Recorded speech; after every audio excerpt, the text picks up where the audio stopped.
Oh, in the second half, we were even more dominant than in the first half. We opened more the pitch than in the first half. We create chances. They didn't cross the midfield line. Was even more dominant than in the first half.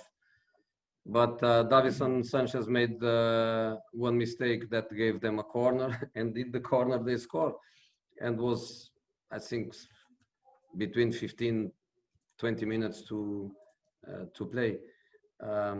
In that moment, we had obviously to gamble everything, and Davinson Sanchez out and Lucas in, and then we were playing only with Dyer, and Ben was wide on the left, Lucas was wide on the right, all the other players on the inside. We tried to create lots of triangles on the inside. We start creating even more chances, and the penalty arrived with the Portuguese boy Diniz saving with his hands Ben Davies' goal. So penalty, red card. In that moment, I felt immediately that if we score, the game is in our hands, of course. But in the top of that, one of the players start digging with his foot a hole in the penalty spot, and of course the referee gave him the second yellow card, so they stay with 9. When we scored the goal, I was not even panicking of killing the game in 90 minutes, because if you go to extra time, would be of course 30 minutes, impossible for them to hold us. But we start pushing after the 1-1, and we scored the second goal, and game over. But of course, when they score, was a moment for them to dream, and was a moment for us to fear for our future in the competition. Okay, we're going to go to Ali Gold. Ali, you can unmute, please. Hi there, Jose. Just wondered what you made as a big penalty incident in the first half for Steven Bergwijn as well. Yeah, Should it have been it was a big penalty. With my experience, even at the long distance, I felt immediately. With the players' reactions, even more. But the referee and the linesman, they decide not to give, no VAR. And we knew that if you score a goal in the first half, the game would be a total different game. But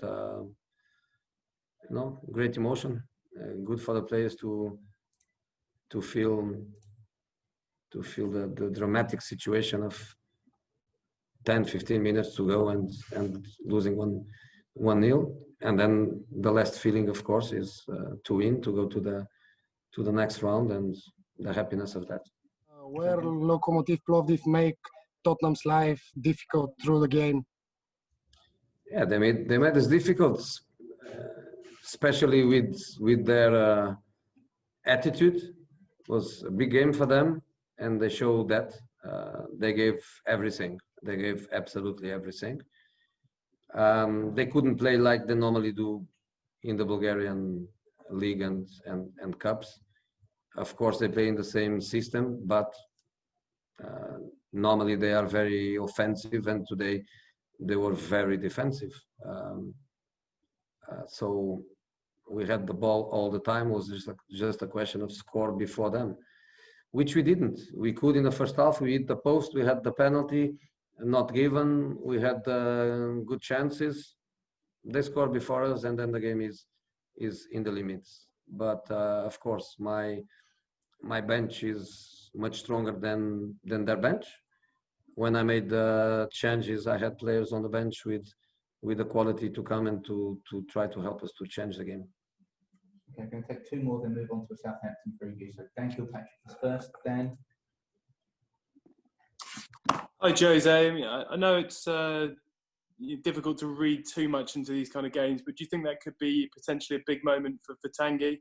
I thought he played quite well, and then he got the winner.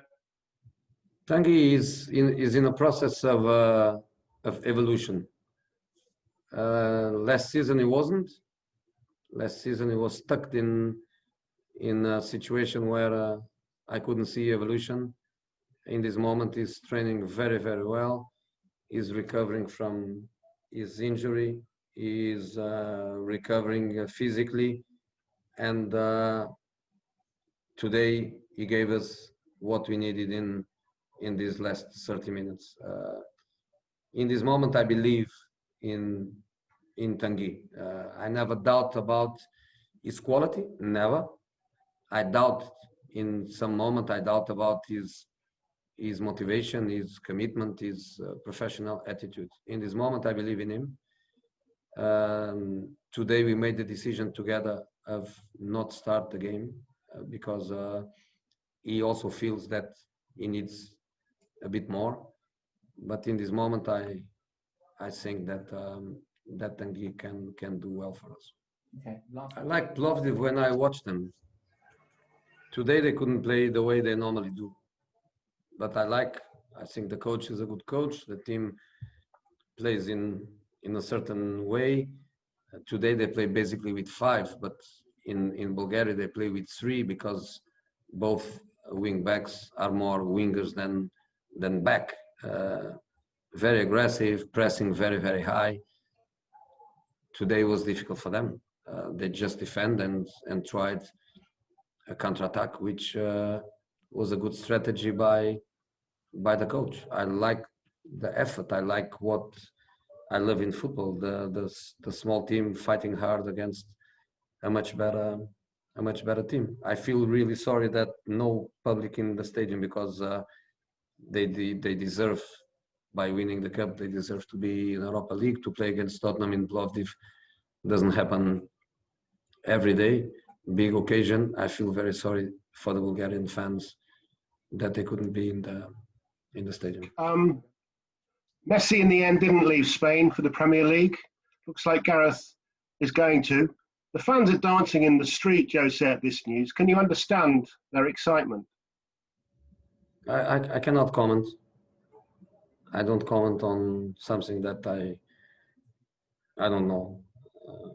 For me, in this moment, until I am told that Gareth Bale is a Tottenham player, I still think and feel and respect the fact that he's a Real Madrid player. So I'm not going to comment on a Real Madrid player.